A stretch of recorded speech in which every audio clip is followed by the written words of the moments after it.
The first time you see this plant in person, especially at night, it's just mind-boggling. It's massive. It's like a small city. It lights up like Las Vegas.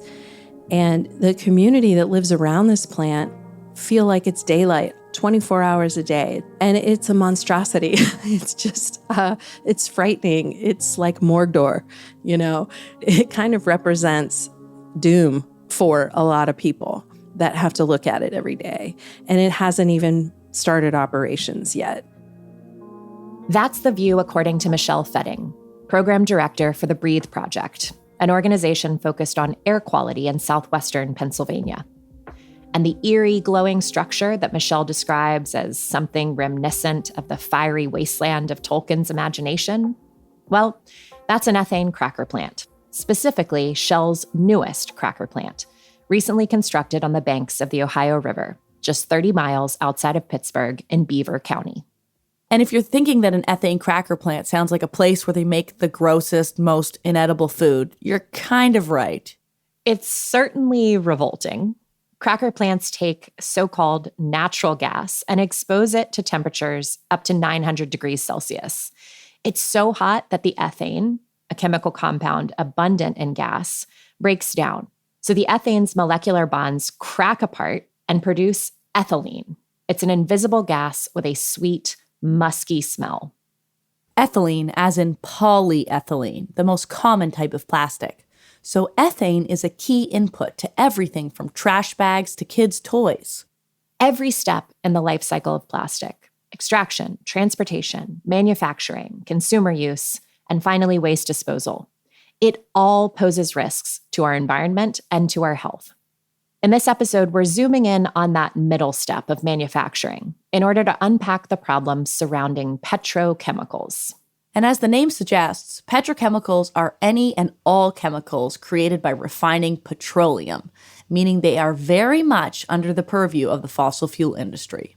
And in a world that's trying to move away from oil and gas toward clean energy, the industry is clinging to petrochemicals as a way to stay afloat in the decades ahead.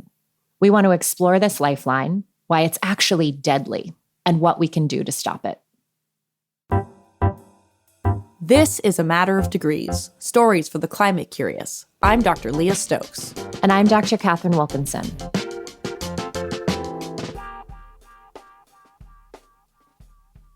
In my conversation with Michele Fetting, we discussed the grim reality of living in the shadow of industry and the toxic underbelly that lies beneath the really beautiful landscape of southwestern Pennsylvania. Geographically speaking, the Ohio River Valley is a beautiful part of the country.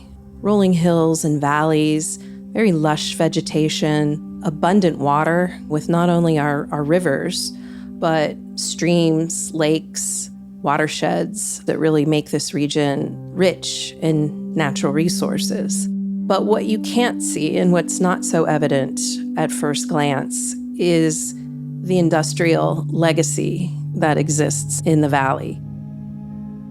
Decades of industrial activity, coal mining, steel manufacturing, have left their mark on the people of the Ohio River Valley. That impact lives in their air and their water, and even their bodies. Michele and her family have experienced higher than average rates of cancer, which Michele attributes to their exposure to pollution. More recently, the region has seen an explosion of fracking, a process used to extract gas and known to contaminate water. And the Ohio River, it's the main source of drinking water for more than 5 million people. The last thing that this region needs is more plants, more waste, and more toxic exposure. But a new wave of industrialization is arriving on the banks of the Ohio River, with Shell leading the charge. In 2011, they began sniffing around the area, and in 2013 announced their plans for an enormous petrochemical plant. Construction began back in 2015, and the plant is just now coming to life.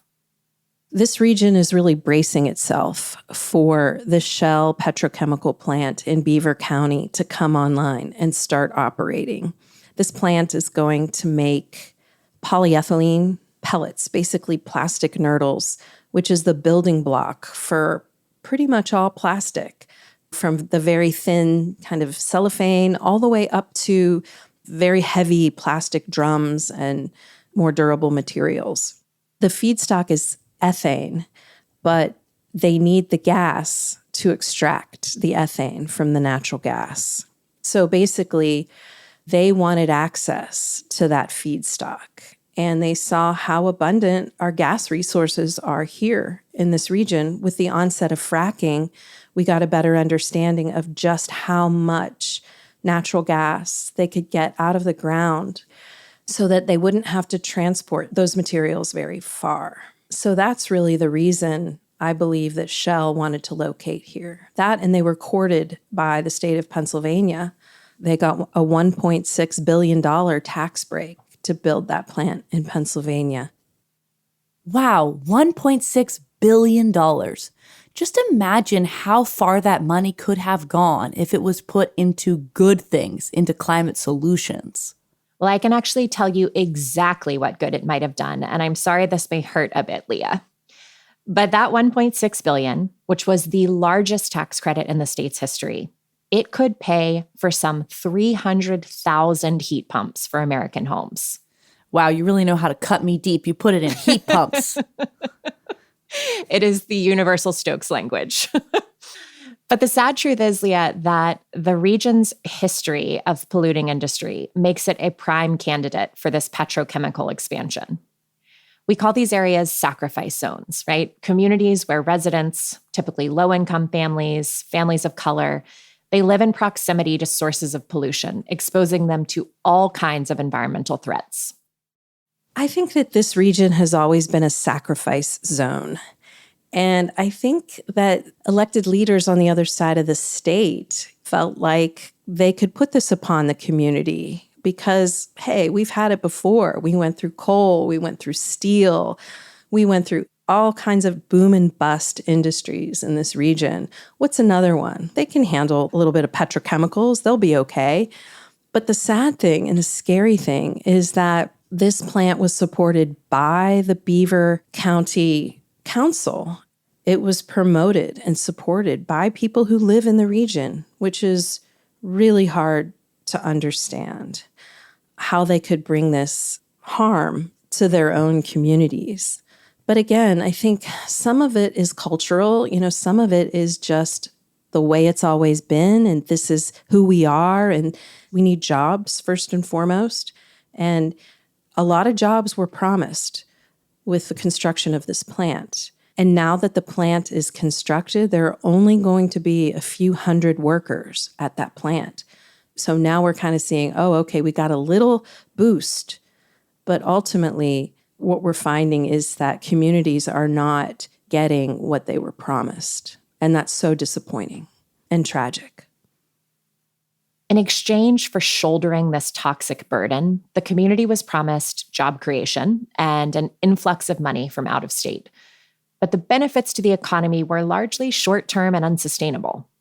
This is such a classic story. The companies that develop these plants, they claim that they're going to be good for the community. It's going to bring in jobs and profits. But it's really about profits for the company. And the community is just left carrying all these harmful effects. And unfortunately, Shell isn't the only company looking to take advantage of abundant fracking and tax breaks in this part of the country. Others have been scouting and even clearing land. So it has been said by industry that the amount of natural gas that exists in the Ohio River Valley region could support 4 or 5 petrochemical plants like the Shell plant, which is a horrifying thought. And Shell is the only one that has really taken root. But the other infrastructure is very much there.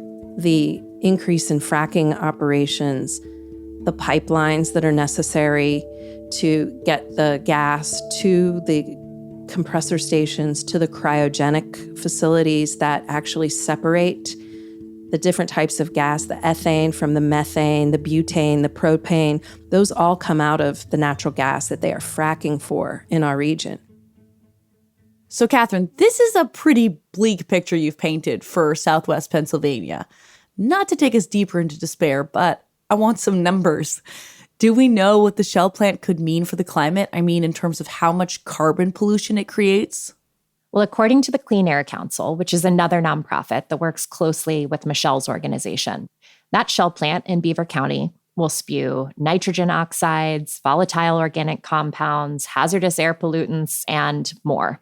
And when you aggregate the plant's estimated emissions as carbon dioxide equivalent, right, the apples to apples measurement for greenhouse gases, we can expect over 2.2 million tons annually. And that's the equivalent of almost 500,000 cars. So when we look at emissions from the whole plastic life cycle, it's currently about 1.8 gigatons of carbon dioxide equivalent.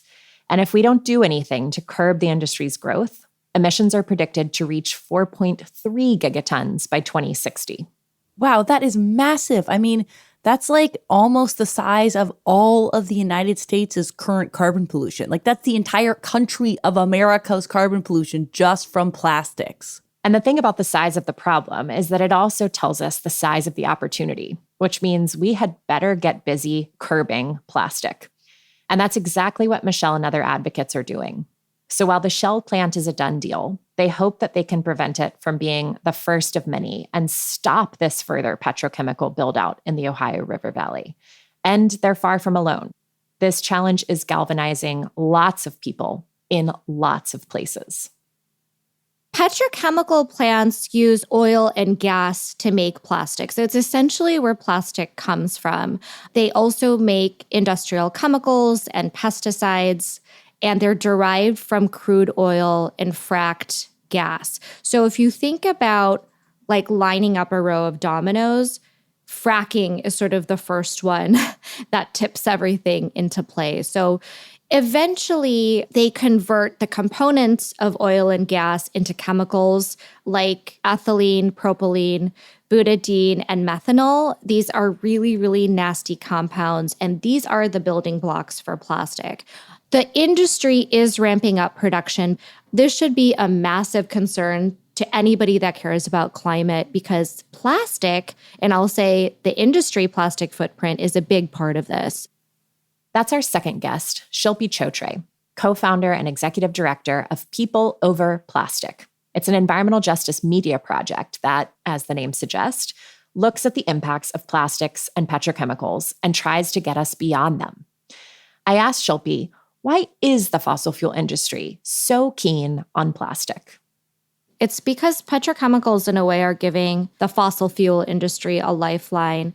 The oil and gas companies are scared because there is this drastic push to renewable energy and renewable energy infrastructure. So if you think about it, if there's less people at the tank, they have to put their bottom line somewhere. And so that's why they're doubling down on plastic production and sachets in particular, these basically ketchup packet size plastic packaging for everything.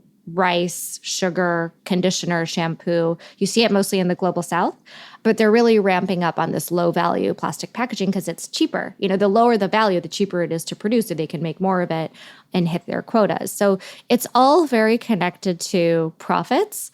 And again, the industry is looking to offload this cheap oil and frack gas to build up its profit margins. The build out is primarily planned in the Appalachian and Gulf Coast region, so areas with cheap land, industry-friendly governments, and communities that are already dealing with toxic pollution. So you're not going to see this happen in the Bay Area or white suburbs of Chicago, right? This is very specific.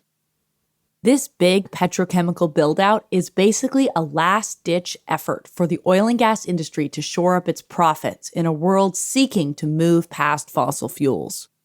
Exactly. And I did a little bit of digging around in some industry publications because I wanted to see how they're talking about this. And I found a pretty choice quote from Chemical and Engineering News. Oh, a classic. I love that. I love that outlet. I know. It's a real page turner, I got to tell you. So oil companies, they write, are looking into their crystal balls and seeing a future in which the world's appetite for fossil fuels isn't insatiable. Hence the headline, Why the Future of Oil is in Chemicals, Not Fuels. I think I've got to have a different crystal ball than these companies because I'm not looking towards the future where we just keep using fossil fuels. Maybe that's just me. I don't know, but that sounds bad. I mean, maybe their crystal ball is like a little clogged up with air pollution potentially. Yeah, maybe it's clogged with oil. I mean, their crystal ball is not working very well. And this is not exactly a stealth plan they've got going. So these companies, they're seeking out places that they assume will not have the resources or the voice to self-advocate and stop this arrival on their doorsteps. They prey on these sacrifice zones, like the Ohio River Valley, which is an area already facing higher than average rates of poverty and other social challenges. Yeah, or that place they call Cancer Alley, right? Right, the 85-mile stretch along the Mississippi River in Louisiana. It accounts for a full quarter of petrochemical production in the U.S. Wow, that's stunning. And, we know that area is somewhere where Black and low-income communities are living. So they're disproportionately bearing the brunt of this petrochemical activity. And Shilpi talked about Cancer Alley as well, another place where advocates like Sharon Levine and her organization Rise St. James are fighting back against the industry. In fact, in September earlier this year, these activists secured a big win when a Louisiana court denied the fossil fuel industry the permits that would be necessary to begin construction on yet another petrochemical plant. Oh, yeah, I remember seeing that win. It was so exciting. It was Earth Justice, our friend Rev Yearwood. What a big, exciting victory. I can't believe they managed to stop that plant. It's a sign of the wins that are possible even when pushing up against this monstrous industry. And speaking of monsters, while it is not the focus of our episode today, we would be remiss not to add that the harms of petrochemicals, of course, go beyond extraction and manufacturing to the end of plastic's life cycle, right? And the enormous issues presented by waste. Yeah, and if you're wondering, where is all that plastic going? The answer is typically nowhere good. In 2021, at least, 85% of U.S. plastic waste wound up in the landfill. And the amount of consumer plastic that gets recycled, it's a whopping 5 to 6%. We are not saying stop recycling. 5 to 6% is better than no percent. But it's worth understanding that plastic recycling has been called a big lie for good reason. It is not the solution to this problem. And in addition to winding up in U.S. landfills, we ship huge amounts of plastic waste overseas, dumping this mess onto communities in the global south. Yet more sacrifice zones. Where is it all going? A lot of it is going overseas, where it's dumped and burned and burdening communities on the other side of the world, which we're also not talking about enough. The other challenge to tackle is this concept of waste colonization, where the U.S. is outsourcing and shipping a lot of our waste, again, overseas to a lot of these same areas that are already inundated. This matter of plastic is very much so synonymous to climate change and also environmental racism. So for many communities of color and indigenous communities around the world, they're paying the price while these polluters profit. Wow, you can really hear the indignation in Shilpi's voice, and I gotta say, I share it. Shilpi has seen the harms from petrochemical facilities up close, in person, and once you've seen them, it changes you.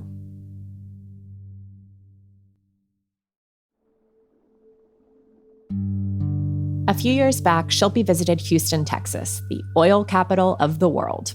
She took a toxic tour in the Houston Ship Channel, specifically a 12-mile stretch where petrochemical facilities operate right alongside residential areas. It was a trip that opened her eyes. Shilpi called it her petrochemical awakening. When you see these problems up close, it can be so powerful. And it turns out Shilpi's tour guide was our third guest, Yvette Arellano. Yvette lives and works in Houston's East End. They are the founder of the grassroots organization Fenceline Watch. It's a group working to eradicate toxic multi-generational harm Yvette knows all too well.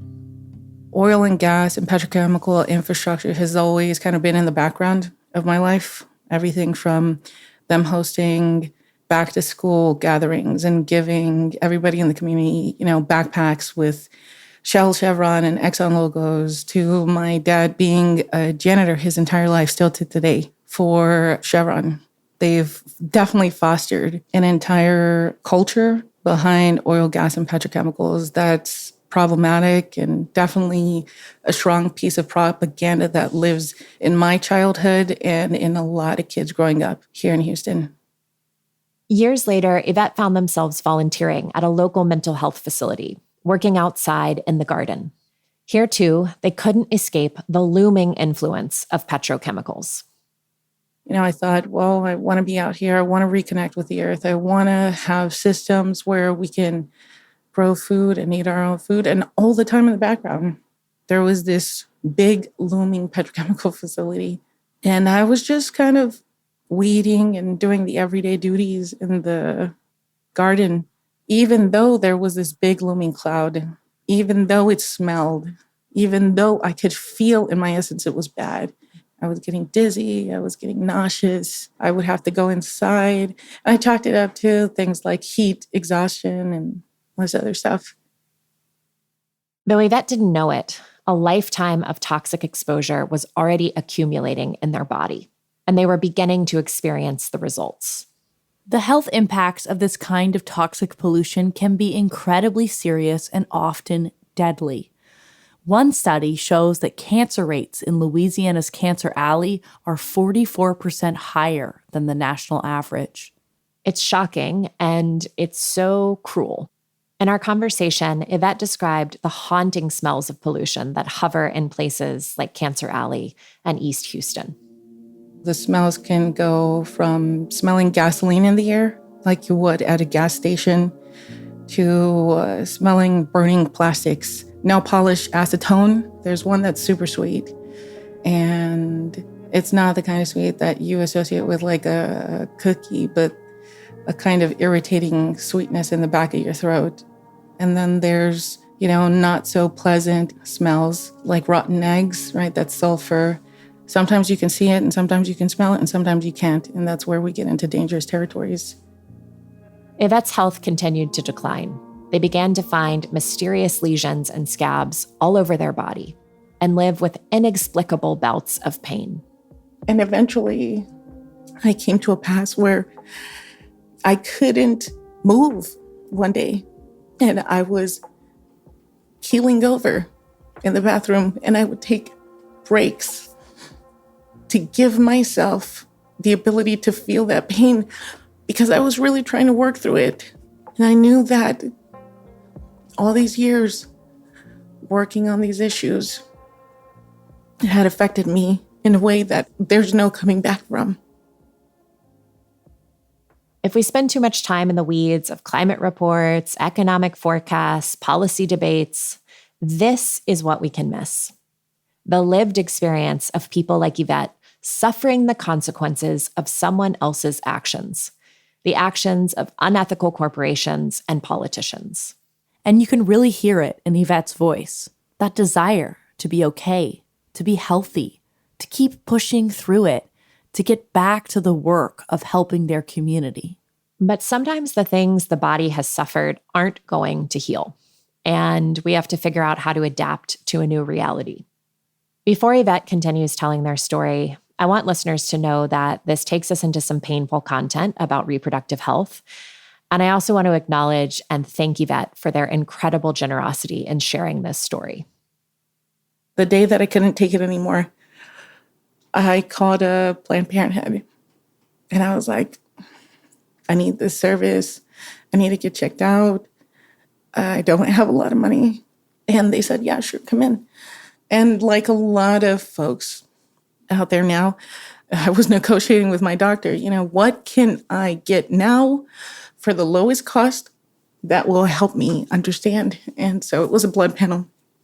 The blood panel came back and I got some not great news. And the doctor said I was going to have issues conceiving kids and potentially not. And I took that really hard.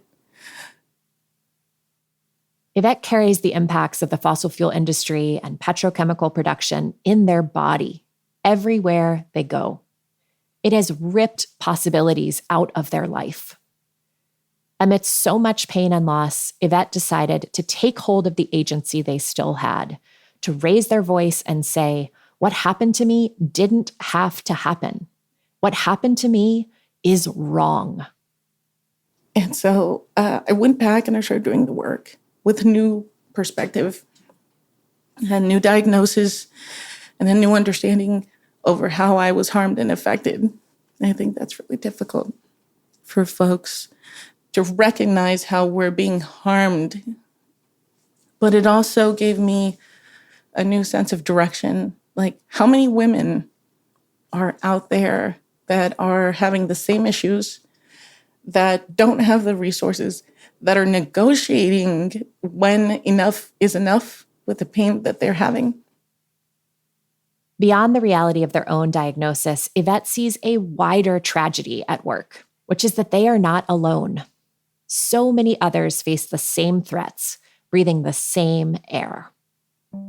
So I founded Fenceline Watch at the back end of 2020 after I left another organization. And I did it because there was a missing narrative, and that was women who were disproportionately affected by toxic chemicals, because I was being affected. And after everything they've gone through, I have to imagine that Yvette has asked themselves, why? What is the point? What is the purpose of all these petrochemical plants? What is worth poisoning people's homes and bodies? And the sad answer, at least in part, is plastics. It is why Yvette asks us to reconsider our relationship with this material we probably interact with every day in the most mundane and thoughtless ways. Plastic bags, plastic wrapping, plastic bottles, plastic cutlery, plastic anything and everything. It's the everyday plastics. It's the ketchup packets. It's the newly wrapped plastic items. It's the polyester, sheen, fast fashion industry. Everything is finding a home in plastic, and fossil fuels is only one of the largest industries to have a stake in that game, because they see the transition of everyday people switching over to hybrid and all-electric vehicles. They see more solar panels on homes. They see the growth of solar and wind in states like Texas. Texas is the largest producer of wind. So oil and gas is trying to set out a lifeline that can keep its profits coming at a consistent rate. We've heard it from each of our guests today. The fossil fuel industry sees the threat of clean energy's continued expansion. I asked Yvette, why does the industry continue to get away with all of this, even continuing to expand into new regions like the Ohio River Valley, despite the direct and permanent harm being done to the environment and to so many people? So, welcome to the Port of Houston. Before they could answer, the horn of an enormous ship blared, a third voice barging into our conversation. Oh, I see what you did there, Katharine. Very punny. I have a hard time resisting a bad pun, as you know. But in all seriousness, Leah, this noise brought me home to the sensory reality, the sounds, sights, smells of petrochemicals. It's impossible to ignore when you live at the center of industry. These facilities and any polluting facilities that are fossil fuel have had the ability to pollute our communities for free. The penalty process for these facilities is a slap on the wrist. I mean, I've seen fines as low as $3,000 for a multi-billion-dollar industry, where it would take potentially tens of thousands of dollars to update equipment. You know, that's their own set of negotiations. Is it cheaper to pay the fine, or is it cheaper to update? And many times over, it's cheaper to just pay the fine. And when it comes to putting in problematic facilities into already polluted communities, it seems so easy, because you're putting a facility in a community that has already 3, 4, 5, 6, 20 facilities around them that are polluting. And so if someone tries to file a lawsuit saying your facility caused my family or my child to get childhood leukemia, then that facility gets to point at the other, 20 and say, prove it. And what's really horrifying is they don't even have to tell these communities, they don't even have to tell people what they're doing. So Yvette explained that a lot of immigrants live in this part of Houston, and some are not able to read the emergency messages that might get posted in their neighborhoods because they are only communicated in English. And this is hugely important information, right? It's stuff that people need to know so that they can take actions to stay indoors, for example, when pollution is at its most dangerous. And that's why a lot of Yvette's current work with Fenceline Watch is focused on language access and language justice. There are over 160 different languages spoken in Texas, and over 10 million Texans speak a language other than English at home. So some might have limited English or none at all. Houston is a largely Mexican-American community, and the east end of Houston has historically been a Spanish-speaking community, and that's a lot of our country now. And that's a lot of our country that's going without having access to the kind of information over, like, what are the next facilities coming into your neighborhood? Every single community, including those who don't speak English, have a right to have their voices heard. We're already seeing climate refugees from all over, so these issues are only going to get more intense. And this issue of language, it's absolutely critical to public health and environmental justice. If people can't understand what's happening, how are they supposed to protect themselves? How are they supposed to organize? How are they supposed to tell their elected officials that what is happening is not okay? This is really the bare minimum.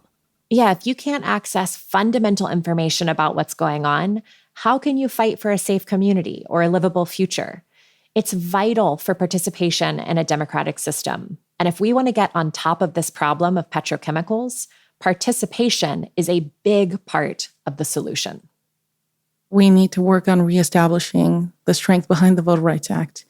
We do need to work on redistricting and voter rights issues so that our systems, our democratic systems, don't get undermined in the way they did during the Trump election.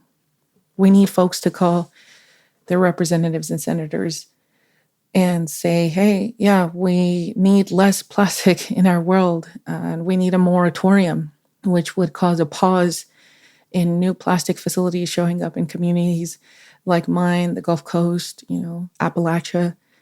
And also, not only do we need to hold folks accountable, so let's take away the discounts on penalty fees. None of us get that. We're going to have to do it as an entire society. And some of that does mean shutting down some of these facilities, but we can't accept any half measures anymore. We're not at that point. We're past that point. Yvette is clear-eyed about the need for political and policy solutions to this petrochemical mess. They highlighted a particular piece of legislation, the Break Free from Plastic Pollution Act of 2021. Shilpi mentioned it as well. In fact, she called it the most progressive piece of plastics legislation. And it's something Congress could act on. Plastics pollution has been one area where we're not making as much progress on policy as we need to be. This is really an area that's at the cutting edge of climate action. We need smart government policy to address this issue. And to get there, we're going to have to change how we talk about plastics and talk about petrochemicals. This is one of the big things Shilpi said. She's been working on narrative change for a while now, and she shared some reflections on what she's seen shift in the last few years. When you think about narrative change, and there was 2018, still so much focus on the ocean, even philanthropy and funders were scared to talk about petrochemicals. Certainly the big white groups, they weren't ready to talk about Black and brown people dying. It was easy. It's much easier to focus on the ocean and wildlife and what happens if I go out on my paddleboard and I find this plastic. It's just easier. This is a very complicated topic that stems from decades-long history of environmental racism. So much of the narrative around plastics has been about recycling, not about the harms when we make the bottle or about the fact that recycling is largely not working. And the communities that are on the front lines of petrochemical and plastic pollution, they're on the front lines of so many other challenges too. You can't bifurcate the social and racial justice piece from environmental justice. It's all so baked into the same thing. These communities are facing police brutality, gentrification issues, voter suppression, not surprisingly strong voter suppression in states where there are petrochemical facilities. So it's sort of this multi-pronged layers of oppression when speaking to these groups, and even more reason to create the platforms to really uplift and have them lead to share their stories. And for People Over Plastic, our goal is to just set up the infrastructure for them to be able to do that. It's so intersectional. Shilpi and the team at People Over Plastic work to change public narrative every day. They believe in the power of the stories and the solutions of people who are building toward environmental justice. You know, we also need to be holding these companies accountable, the ones who are building and operating these dirty petrochemical plants. What did you learn about that, Katharine, from the guests that you talked to? Well, Michele thinks citizens have a critical role to play. She told me about how they are setting up systems to monitor Shell's operations in Beaver County, Pennsylvania. The community has really learned a lot since this plant was first permitted. And there's an organization that was created called Eyes on Shell. It's a group of community members that is really growing by the day to keep an eye on this plant. And they're doing that in a number of ways. They are putting up air monitors all around the plant. Individuals are hosting air monitors on their homes and businesses to get a 24/7 picture of air emissions that are coming out of the plant. But the real truth of the matter is that people care about jobs, and they are willing to put themselves at risk to put food on the table, to put clothing on their families, to send their kids to school. What we really have to do from a solution standpoint is create good, clean, family-sustaining jobs that aren't harming people. What Michele says there is so true. We can't just be stopping bad stuff. We have to be building the clean energy economy so that people working jobs don't have to choose between getting a paycheck and poisoning their communities. Especially these places that have been sacrifice zones for industry. They need and deserve good jobs and economic investment. You know, what we're trying to do is bring every community along and ultimately build a world without plastics. I think everything that we've extracted from the earth is already laying in our landfills. And it's going to take an entire culture shift and an entire society to build systems of renewable and reusable products. And some of that's going to have to come at the cost of comfort and convenience, because things that are comfortable and things that are convenient can sometimes be the worst for us.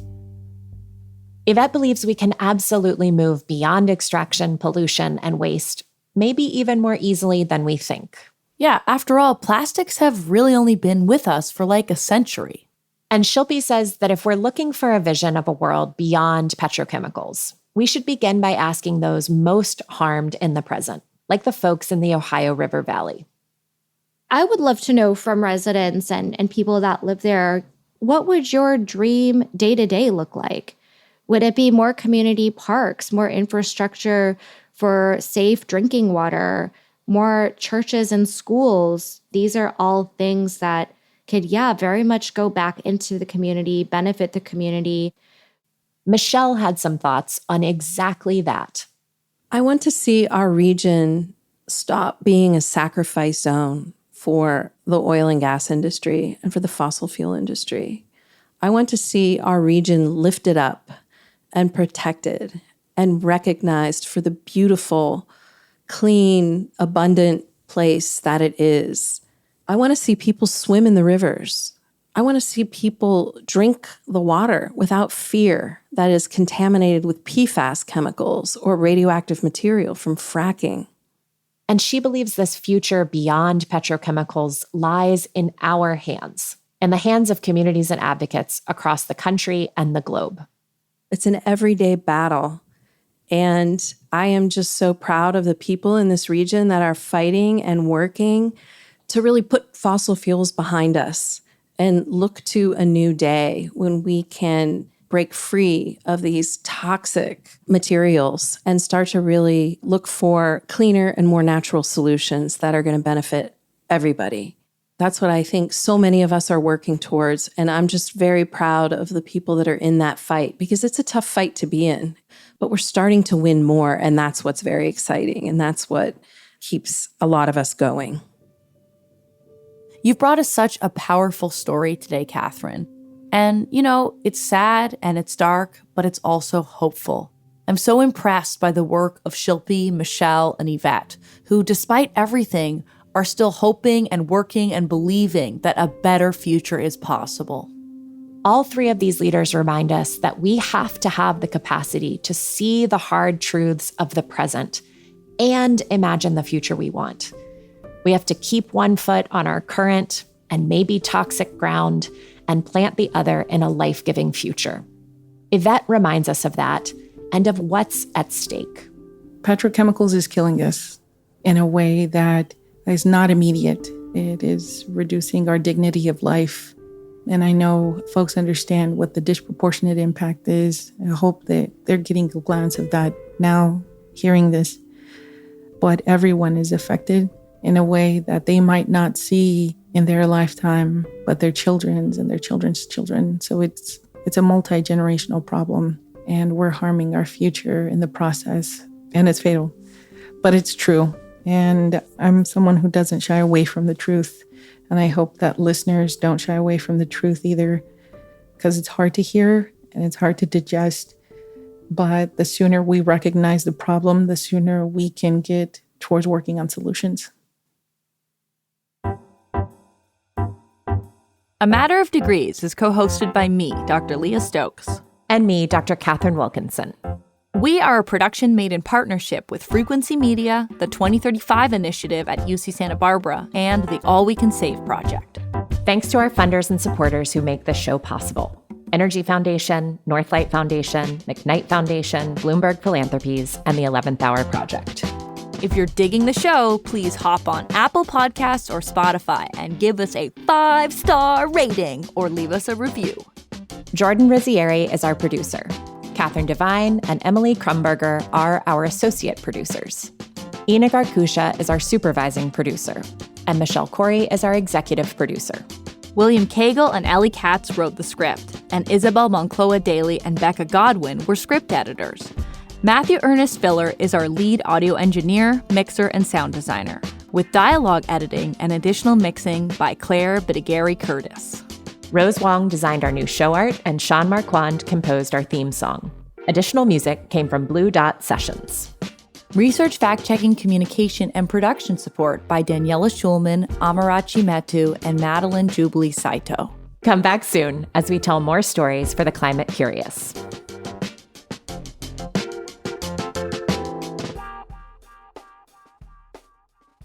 I also think zero waste needs to be looked at more as an infrastructure issue. What are cities doing? What are governments doing? What are mayors doing to divert waste from going to the landfill rather than putting all my waste in a mason jar? And that's what's making headlines.